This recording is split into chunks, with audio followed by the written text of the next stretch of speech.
I can imagine the eye roll from the attorney or attorneys who got an email or request from YouTube writers to write a 5-minute primer on fair use. This is a community-supported legal education channel. Find out how you can support our mission at the links in the description below.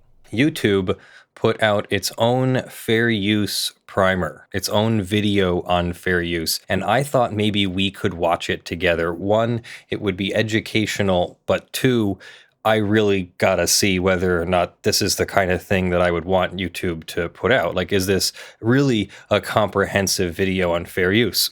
So get comfortable, because this is a 5-hour video on fair use. No, I'm kidding. It's actually only 5 minutes, and it's called Fair Use Copyright on YouTube. It says in the description, we're here to answer your copyright questions.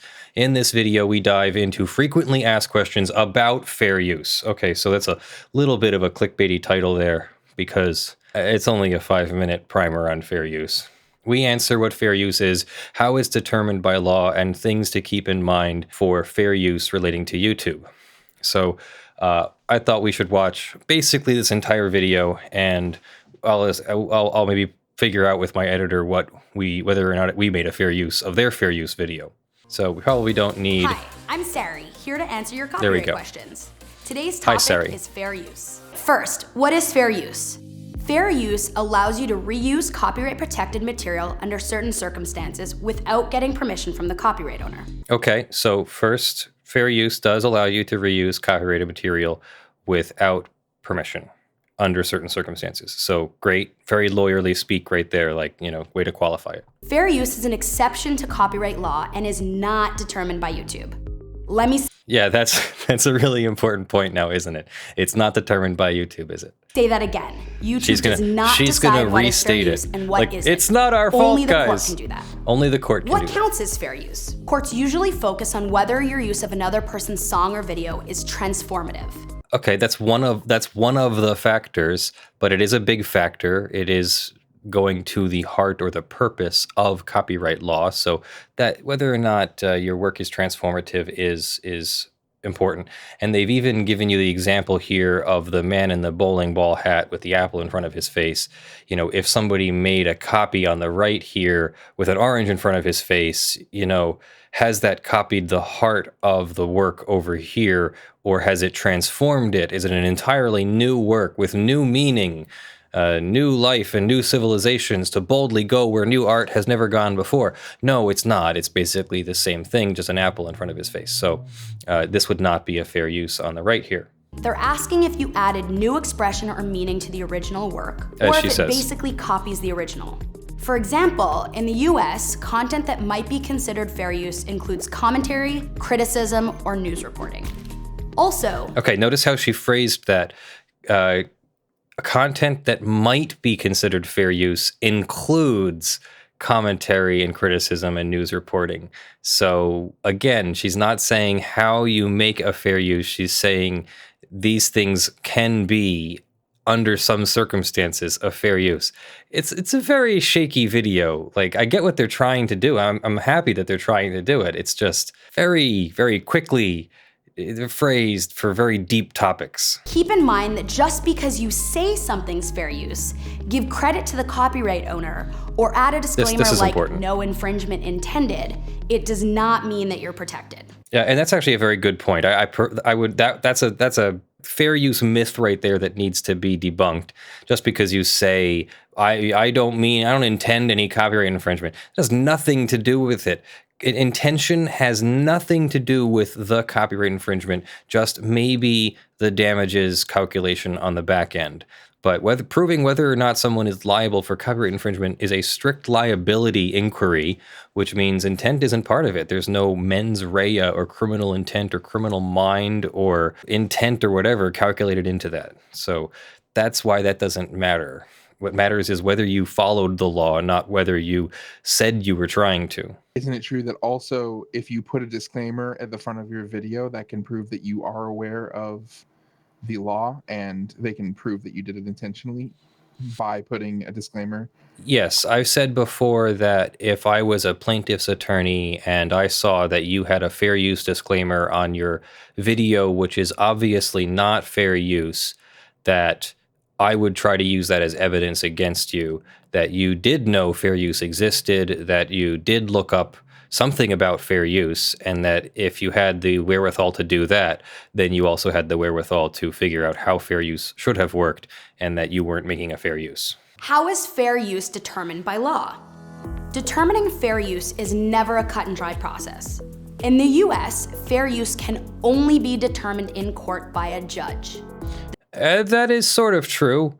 Fair use can only be determined by a judge. There is a factual inquiry in there that can be determined by a jury, but yeah, it can only be determined at trial, basically, or by a judge at summary judgment, or sometimes, as we saw, that the video from yesterday, I think it was, the judge can determine fair use on a motion to dismiss if the judge has all the parts and pieces in front of them.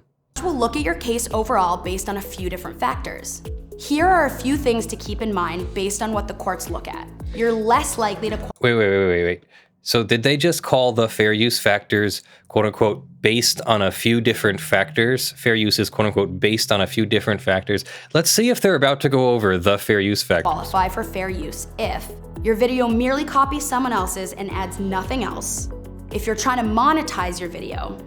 This has a heck of a summary for the fair use factors, but okay, let's keep going. If you're using fictional copyrighted material rather than factual material. If you borrowed a large amount of material rather than a small portion. If the main focus of your video is the copyright protected material. Or if your use of the material harms the copyright owner's ability to profit from their original work. Oh, that last one. Your use harms the copyright owner's ability to profit. That's the market usurpation factor. The main focus is the copyrighted material is also either a market usurpation or using too much material or non-transformative. So that's 1, 3, and 4. You borrowed a large amount is factor 3. You're using fictional copyrighted material is part of number 1, I think, the transformation. It's different for factual versus fictional material. Number 2, I believe, is the nature of the copyrighted work, which is you're trying to monetize, and if your video merely copies. So that's all true, but that's also not how the fair use factors are stated and how they're balanced. But that's all truthy. That's all very truthy. So I give them an 8 out of 10 for truthiness. All of these are helpful factors to consider when thinking about fair use. But also keep in mind, there is no guarantee that you'll qualify for fair use just because you take these factors into account. For example, just because you don't monetize your video. Wait, what? There's no guarantee that you'll qualify for fair use if you obey the law? Is that what she just said? If you quote unquote take these factors into account, so you could still get it wrong, I guess is what she's saying. Or if you only use a small portion of the copyrighted material, that does not mean you automatically qualify for fair use. Again, the courts... Well, that analysis was true just because you've only used a small portion, or just because you've only copied, the heart of the work, but not, you've cropped out the rest. Yes, that's also not automatically fair use, and likely would not be a fair use. Let's look at everything holistically, and there's always a risk involved when using someone else's copyrighted work. Think carefully about all of these factors and get legal advice if needed. Companies are claiming just a few seconds of a video. How is that not abuse? One of the biggest myths about fair use is that there's a minimum amount of time you're allowed to use someone else's copyrighted work. That's a myth. This would be better titled Debunking Fair Use Myths, because that's basically what they've done here. Yes, it's absolutely true that there is no automatic time limit or time boundary where if you stay underneath the threshold, you're automatically making a fair use. YouTube did recently introduce the 5 seconds for music thing. So if there's under 5 seconds for music, they're just not going to let somebody make a DMCA claim. No, it's a monetization claim. They're not going to let you make a monetization claim. I think they can still make a DMCA claim, and you would still then have to counter notice or go to court. But it doesn't mean that that's automatically a fair use. Even a 1 or 2 second snippet isn't necessarily a fair use. It depends on the 4 factors and what else you've done with it. If you've used it in a way that transforms, maybe that's better. But if you've used it in the same way that the artist is trying to use it, the original artist, well, then maybe you're usurping the market. In fact, courts have rejected fair use arguments for songs that only sample a few seconds of someone else's work. So if you're using any amount of content that you don't own, even a few seconds, you're taking a risk of receiving a claim or a takedown. And yeah, that's true. If you don't understand fair use and you use someone's material, you risk getting a claim. And I tell people that even if you do use it, with understanding of fair use, you could still get a claim. You just have to be prepared to fight it, which I think they're about to say something like that here. You have the right to argue fair use, but only courts, not YouTube, can ultimately decide whether the use of someone else's content is protected under fair use. Because of this, our approach has been to empower creators to remove claimed content whenever possible if they feel that it isn't adding significant value to the video. This is the new thing that they added recently. That's why we've built tools to help you easily identify the content being claimed in your video and remove or swap out claimed music with copyright-safe tracks from the free YouTube audio library. Swap out music. We're also now requiring claimants to add timestamps to these claims so you know exactly which piece of your video is being claimed. We've also updated our editing tools so that when you remove the content manually claimed in your video, the claim is automatically released, restoring monetization to your video. This part sounds more like a promo for YouTube, but I appreciate it. I mean, I appreciate the changes. It's just, is this really a fair use primer? It's more of a, the updates rolled into a fair use myths video. I'm not being terribly picky. It's great that they put it out. I'm not trying to get down on them or anything. But how are you going to cover fair use in 5 minutes? Is really why. I mean, when I saw a 5-minute fair use video, I was like, I'm going to be able to roast this no matter what. I mean, you just can't talk about fair use in 5 minutes. If you were previously monetizing. Why does my content, which is clearly fair use, keep getting claimed by Content ID? Automated systems like Content ID can't determine fair use, which is a subjective case-by-case decision that can only be made by a court. Now, here's the thing that you might not know. Lens v. Universal, Ninth Circuit Appeals Court opinion that certiorari was denied, so that's actually good law in the United States, is that they have to consider fair use before taking down your video. So the fact that they're not considering fair use before taking down your video, except by a bot that can't really tell anything anyway about the subject, the subjective determination of fair use, I argue that that's not a determination, a good faith belief that the content is not fair use when they take it down. I think they have to. I think they have to consider fair use under Lens v. Universal, but they don't. While YouTube can't arbitrate fair use disputes, and automated systems like Content ID can account for fair use, this doesn't mean that fair use can't. Did she say can or can't account for fair use? Let's try that again. And automated systems like Content ID can account for fair use. I think she says can't, that it can't account for fair use. Let's try it again. And automated systems like Content ID can account for fair use. She says can't. She says can't account for fair use. Content ID can account for fair use. And automated systems like Content ID can't account for fair use. So she's admitting that YouTube violates Lens v. Universal and doesn't account for fair use before taking down videos. Great. If you're a creator, you should avoid relying on fair use unless you understand how the rules work. Okay, whoa, freeze. You should avoid relying on fair use unless you understand how the rules work. I mean, yeah, I guess.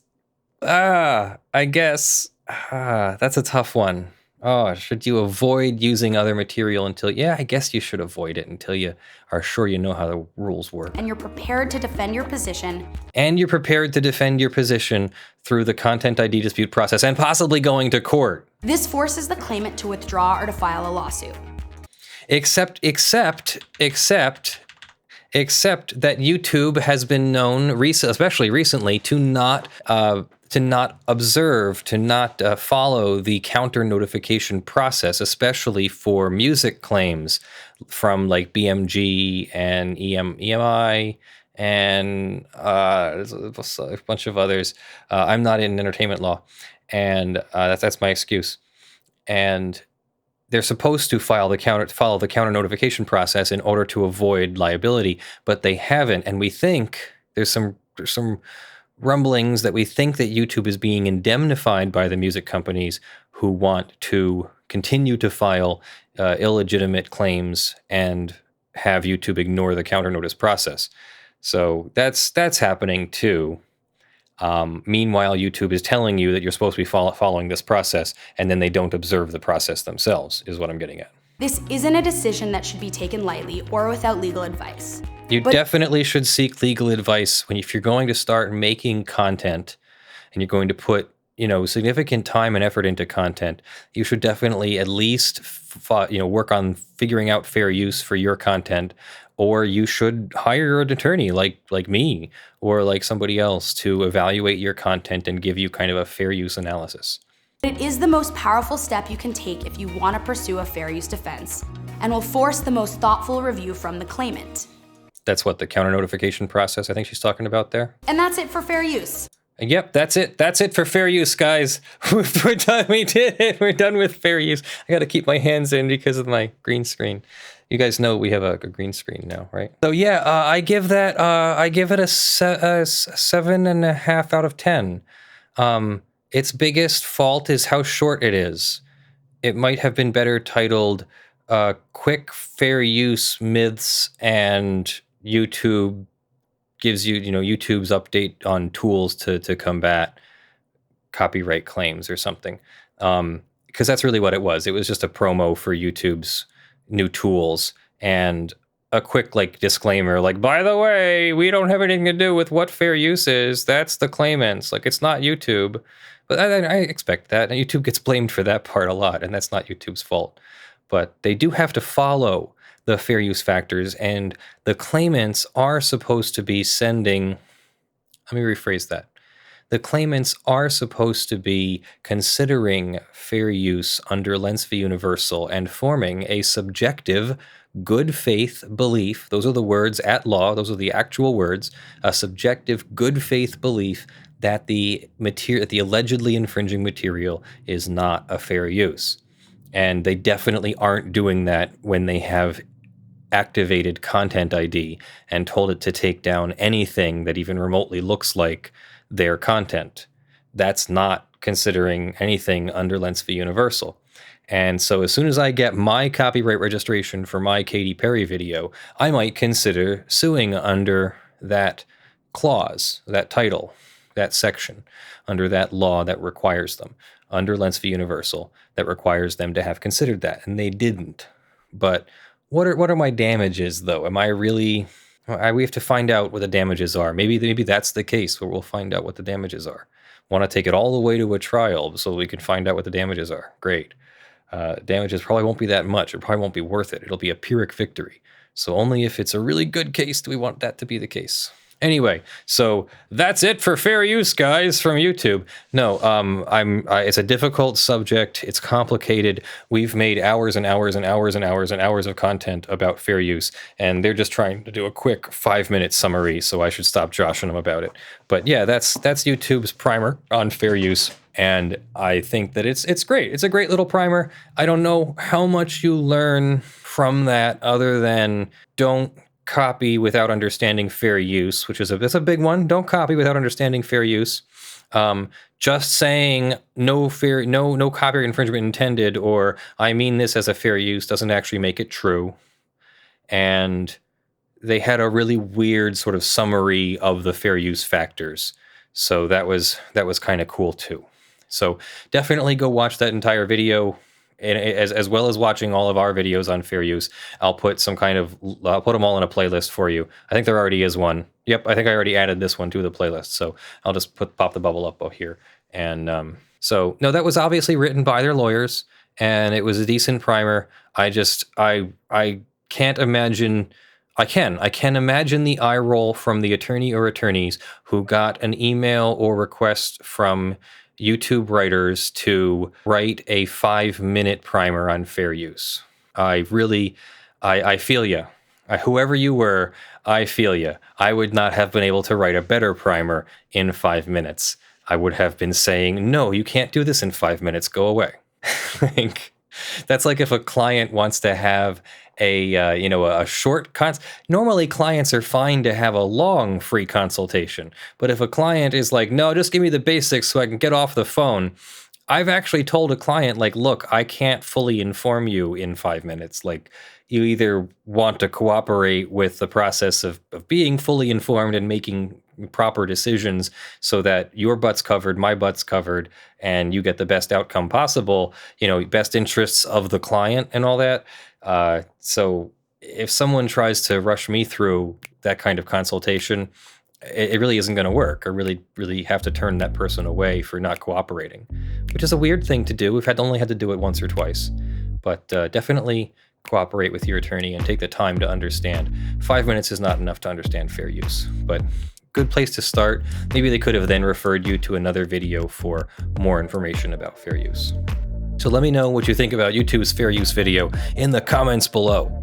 Thank you for joining me. I am Leonard French, your favorite copyright attorney. Thank you to all of you, our viewers and our supporters on patreon.com/ljfrench and sponsors.com/law. Without your support, this channel would not be possible. Currently, our channel is being sponsored by Joshua Davis from TandaPay. Mr. Davis has invented or created an architecture for sort of community insurance, and we're not trying to sell you the community insurance. His point in sponsoring us was to get us to spread the word so we could have a discussion about whether his setup is a good idea or not. So we're going to be discussing some more of that. We tried to bring a live stream to you. We're going to make a more comprehensive video that's probably going to be scripted and edited offline. Also, thank you to our $50 plus supporters in October: Joe Tyson, Aspernari, John Steele, Gavin Barnard, Eevi, Kyle Mudrak, Michael Pearce, Spirit Bear, Jan Negrey, Daniel Perez, Snorre Wisotzky, Blackleaf, and Benjamin, I think it's Hitov. I have to go back and look at your email or your message, Benjamin. I looked at it quickly early in the morning and I already forgot. So thank you to you, and thank you to the $5 plus supporters who are scrolling on the LED panel behind me and will appear in front of me in the crawl of the videos that go. So thank you for joining me. I'm going to take it out here. We'll see you in the videos that drop. Love you all. Have a good one. I'm Leonard French, your favorite copyright attorney. Bye.